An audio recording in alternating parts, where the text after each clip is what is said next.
Hello, hello, hello, y'all. Welcome to Homestead Believer. My name is Sheree, and today I'm just gonna try to do like a short video because I want to show y'all how I start. Let me turn this a little because the sun is kind of funky today. Sorry, I'll be moving out of the sun. Today I want to show you how I start my sourdough starter. I did this last year, and we ended up with a family emergency, so my sourdough starter perished. But it's not very hard to start it. Again, literally you need flour, water, and air. So I'm going to show you today how I start my sourdough starter. But there's a few things that are very important that I want to mention initially. So I'm going to spin you around, get you towards the table, and then we will chat. So put your seatbelts on. We're going for a ride. We're going to go for a ride. See, it's still kind of... Oh! I hope you guys are there. I lost you for a second. I hope you guys are there. Few things I want to start with. Number one, what's really important is your water. I use purified water. I can't flip my camera, so I do use purified water. You can't, if you have city water and a filter, I have a filter on my sink. If you have city water with a filter, you can fill a jar, like this is a half-gallon jar. You can fill a half-gallon jar with your filtered water and let it sit for a few days on the counter, and that will work as well. So that's very important. Do not use chlorinated water. Do not. That's one thing that I have to stress. The second thing I have to stress is I start my starter with rye flour. Rye flour, there's something in the rye flour that, and I don't know the science of it, I don't, but there's something in the rye flour that is like, I don't know, it's got like, it really helps feed your sourdough. There's something in the rye flour. And I will continue on my sourdough with wheat flour, but I will intermittently put the rye back in it, and actually a lot of times I end up just feeding it rye. I like the flavor of my food with just the rye flour. I like the rye in my sourdough. You can use unbleached, and I know this is backwards, organic, unbleached all-purpose flour. It has to be unbleached, okay? You can use that. It has to be unbleached. It's so important. Let me see. This I don't know if I know I showed it. It says all-purpose unbleached flour. It's organic. You can use this. You can. Your starter might be a little slower, but you can use it. I prefer, and I usually get my flour from the Amish. I ran out of it. This is the best flour you can use. The King Arthur whole wheat. And you know what I like about this flour is it's the red berry flour. That's what I like about it. It's the red berry wheat flour. That's a really, really good flour. Really good flour to use for your sourdough starter. So those are three very important elements to starting your sourdough. Make sure you do not use water from the sink. If you have well water and it's a filtered well, you can use that. But if you have city water, do not use it. The other thing I want to say is I will use a metal spoon to put my flour in. Never ever let metal touch your sourdough starter. I'll stir it with this. What I really wish I had was something similar to this in wood, but this is silicone and wood, so it's not metal touching my sourdough starter. Metal will kill your sourdough starter. The other thing that people seem to struggle with is when you get your sourdough, and I'll have it in this jar for now. When you start your sourdough, a lot of people will notice a crust on the top of theirs. The best way to stop that is I take a piece of cheesecloth and I will moisten this cheesecloth. I will fill this pan with water after I set my sourdough starter in here. I'll have this cheesecloth on here, and I make sure my cheesecloth, that way my sourdough starter is getting the air. Remember, flour, water, air. My sourdough starter is getting the air, but it's also wicking the water up so we're not getting that hard crust. I'm seeing so many people cover their sourdough starter, like they'll put a canning jar lid on it, or they'll put it in one of those jars that has like a lid that clasps on it. It's all well and good, but your starter still needs the air. It still needs the oxygen. It still needs the air. Flour, water, air. I know people are still having some success, but I'm telling you, when I do this, when I do my starter this way with the cheesecloth, I'm telling you, my starter, it like really, really grows, like big time.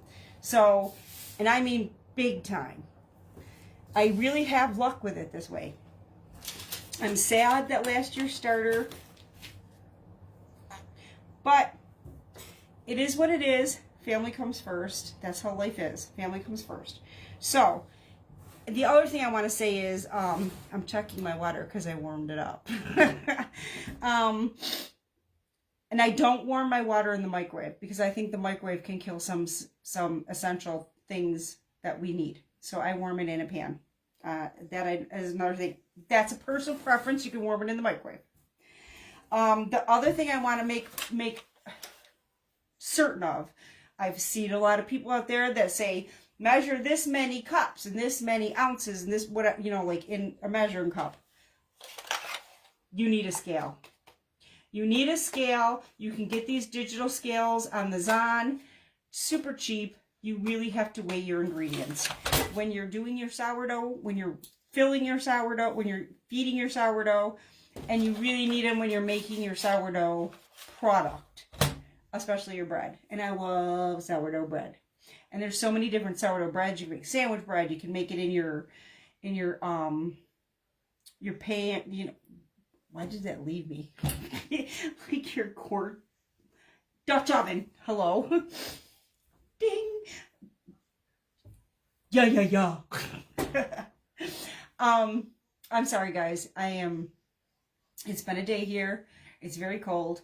I'm in a lot of pain. I'm just trying to, I want to do this, and I didn't want to do it without sharing it with y'all. So if you see me kind of, I get that CRPS brain fog. So I apologize for that. It's just something that happens with whatever, you know, with what I have going on. But I wanted to do this and share it with y'all. So here I am. I didn't want to do this without sharing it with y'all. So to begin with, this is super stinking simple. Super stinking. And let me check my water. My hands are clean. I washed them. My water's a little cold, so let me put it back on the stove for a minute. It doesn't have to be like a certain temperature, but when you put your finger in it, it should be warm. So, what I'm going to do is I'm going to move the camera down. Hold on, y'all. I'm going to move the camera down so you guys can see what I'm doing. And just so you know, I'm in my comfy clothes today because I need something loose. And yes, I'm in my fuzzy pants and I'm comfy. So, don't judge. You know what I did forget? I wanted to grab a bowl to put this stuff in.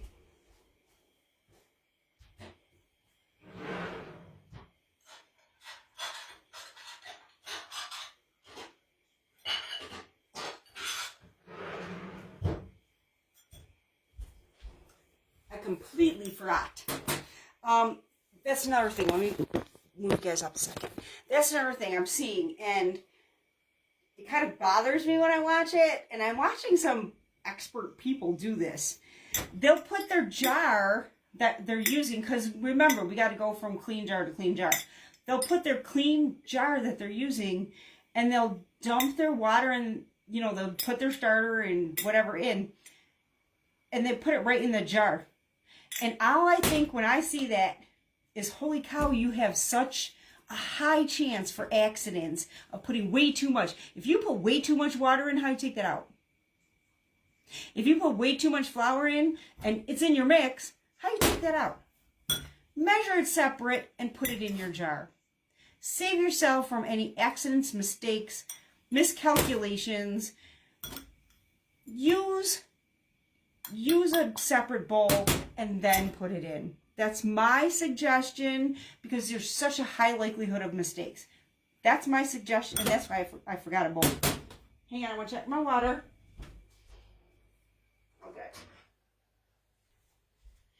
Okay, it feels good. So for the water, I just it's a little hot, but that's okay. I can cool it down by adding more water. Okay, so now I'm going to move it out. And I'm going to start by, this is all in grams. So I'm going to turn my thing on. Okay. And I want to turn it to grams. So I'm going to put my bowl on here, and then I'm going to zero it out. Just so you guys can see. It's on 0. Can you see? I think you can. I'll move it a little closer just so you can. Okay, so it's on 0. So what I'm going to start with is 50 grams of rye flour. So I'm going to fill this bowl with 50 grams of rye flour. I'm going to try to do this. I remember doing this last year and I was like struggling to see upside down.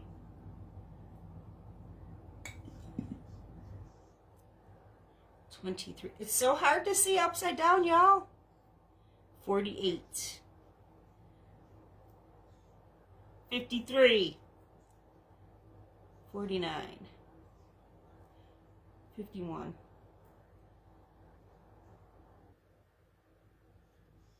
I'm just shimmying it on there to get it to 50. And it keeps going to 51. Unreal. There we go, 50. We are at 50. Whoop, whoop. So, let me slide this aside. I put my canning jar funnel here just so I don't have a mess. So we're going to put this 50 grams of flour in here. And like I said, I do use the metal spoon for the dry flour, but I won't use the metal spoon to mix it. Okay, so now that I got that in there, I'm going to put my bowl back on. Oh, it went right back to 0. Let me check my water because it felt a little warm. You just want your water warm enough that you can put your finger in it and it doesn't burn. So I'm going to add a little bit of cool water to this because it is a little hot. And no, I'm not wasting water. You'll see why.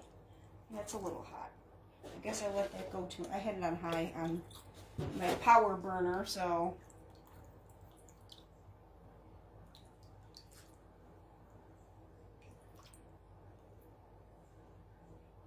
Okay. I can stir it around my finger and it's not hot. So now what I'm going to do is measure 50 grams of our purified water. Filtered, purified, whatever. Just make sure you're not using city water. So we're going to measure 50 grams. And you saw with the flour how easy it is, 46, to go over. And that's why I said use a bowl. Oh my gosh, I got it right at 50. Use a bowl. Then you don't have any mistakes. And now we're going to put this in here. And like I said, I use the funnel so that I don't have any mess. So now what I'm going to do is I'm going to take my silicone spatula. You can use wood, like I could probably use the other end of this. But we're going to stir this. And we don't want we want to stir it and make sure that we don't have any dry flour left. Okay? You want to make sure that this is completely incorporated. Now here's what I'm going to tell you. If this feels, see, mine is super stiff. Do you see that? I am going to put a smidge more water in there. You can put a little bit more water in there because mine is super dry. And that's the thing with the rye flour. With the rye flour, it will feel super dry. It will. Now I want to make sure I get all this caked stuff off my spatula. If it feels soup, don't get it like it's super soupy. You know, you don't want it to be super soupy. But, because when it's like super thick, like chocolate chip cookie dough thick, I'm going to add even a smidge more water here. It takes forever for it to work. It does need the water. So, woo! I just made a mess. Hold on. I made a mess.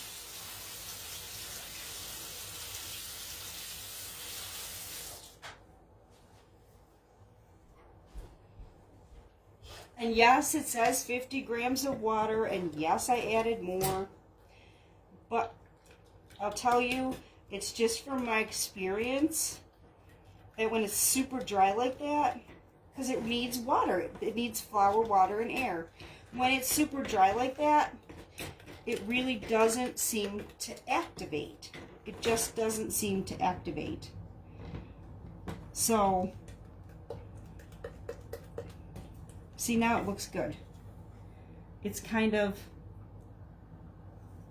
I don't know, thick pancake batter maybe. Now I'm going to try to get as much of this in the bottom of the jar. And I do take a paper towel and wipe up around the rim here inside, because that will dry too. And you don't want all the dry, icky stuff, because that's where you can get a negative bacteria, because this is basically fermented. It's just fermented food, which is why sourdough is so good for you. And sourdough, oh, I'll tell you, I made the best pancakes with my sourdough starter.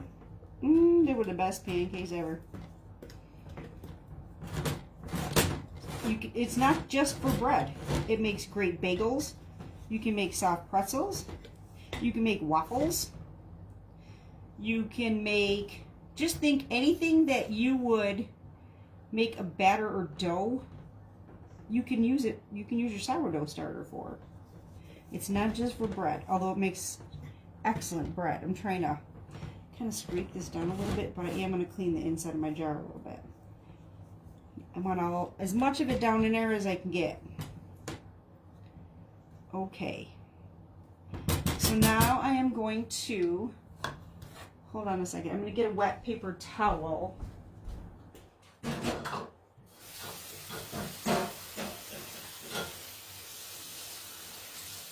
Sorry guys, some things you just gotta do on the fly.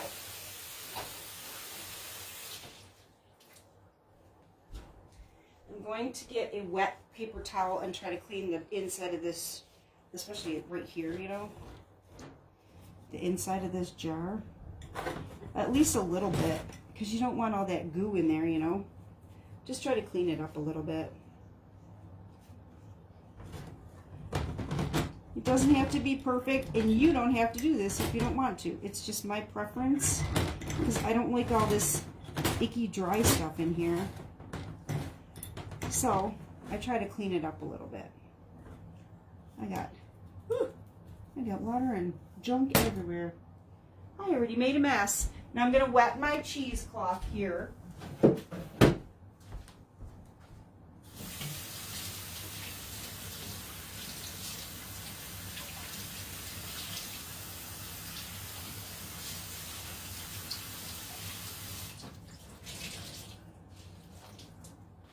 Okay, I have my cheesecloth wet, so you can see. And right now it's like in 4, I think, but I'm going to open it up a little bit so it's only doubled, because it was in 4. And this is like 100 count or whatever. This is super fine cheesecloth. It's super fine cheesecloth. Okay, so here's what else I'm going to do. I'm going to, I hope y'all can see. I'm going to take a rubber band And I'm going to pull the rubber band down to where my sourdough starter is right now. Okay? This is how I watch my starter and make sure it's doing what it's supposed to do. My rubber band's a little twisted here. So I'm going to make sure I put it down. And you can see from the top inside of the jar. I'm putting my rubber band down where my sourdough is right now. And now I'm going to, let me turn this off. I'm going to cover it with the cheesecloth. Remember, a lot of people are covering it. Your sourdough starter needs flour, water, air. The cheesecloth gives it air. Now I'm going to put a rubber band around the top here. And now, here's another thing. A lot of people's sourdough is flowing over. Put it in something or on something. Okay? But I put it in this little, it's not a pie pan, it's a baking dish of some sort. I take my purified water and then I pour it in there. And you see my cheesecloth is in the bottom here. So this cheesecloth will wick up this water and this will stay moist because the cheesecloth will wick this up. This will stay moist and it will keep it'll keep moisture, it'll keep the water going in your jar. You're not going to have that dry crust. It will keep your sourdough starter it will help your starter to get air. So you're getting your moisture, you're getting your water, you're getting your air, and you have the flour in there. So these are very important elements to me. And I'll be honest with y'all, I've watched a ton of videos. I've read a bunch of books, okay? And please don't take this as I know it all, because I don't. I'm giving you my knowledge from my learning curves. I've read a bunch of books. I've watched a bunch of videos, and my method that I show you, I feel like it's simple. Anybody can do it. If you don't have rye flour, use the wheat. And I seriously, if I can't get Amish flour, this is the only flour I will use. And I like it because it's the red wheat berries. It's not white wheat berries. Unbleached, whole wheat, red wheat berry King Arthur flour. Use the wheat flour if you don't have rye flour. And when you start getting it to get going, you can start it this way, but I think it has a problem. I think people have problems with it. Definitely unbleached all-purpose flour. Make sure it's organic. You can get King Arthur you can get King Arthur that way too. Unbleached all-purpose flour. My Amish flour, that's what the Amish flour is that I use. My all-purpose flour is, it's not that brand, but it's unbleached all-purpose flour. So I will put this, because my kitchen is very cold right now. It does have to stay warm. It has to stay between 75, I wrote it down, 75 and, I know it's got to be above 75 degrees. Let's see. I know I wrote it down. It has to stay, between 74 and 76 degrees. At least that temperature. My kitchen is 65. So my kitchen's too cold to get my starter starting. So what do I do? I put my starter in the oven. I don't turn the oven on. The oven's not on, but I put it in the oven because it's free from drafts. The oven is generally warmer in the house anyways, so I keep my starter in the oven. And I started my starter last year around this time when it was this stinking cold.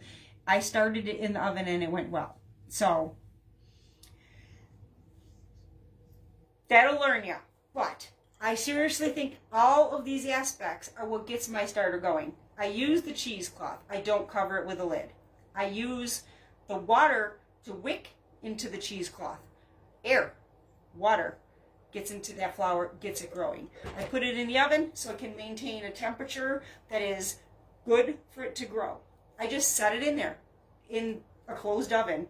That's where I raise my when I make bread. I rise it in the oven. There's no drafts. So that's the start of Sourdough Starter, y'all. It's that simple. Then I will check this in the morning and see how it looks, and we will be back tomorrow to feed it for day 2. That's it, y'all. If you have any questions, please leave me a comment.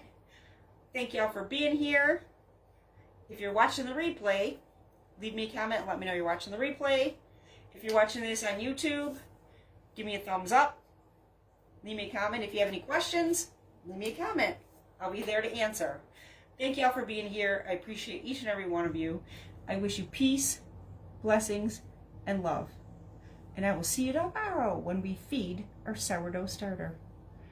Have a blessed day, y'all.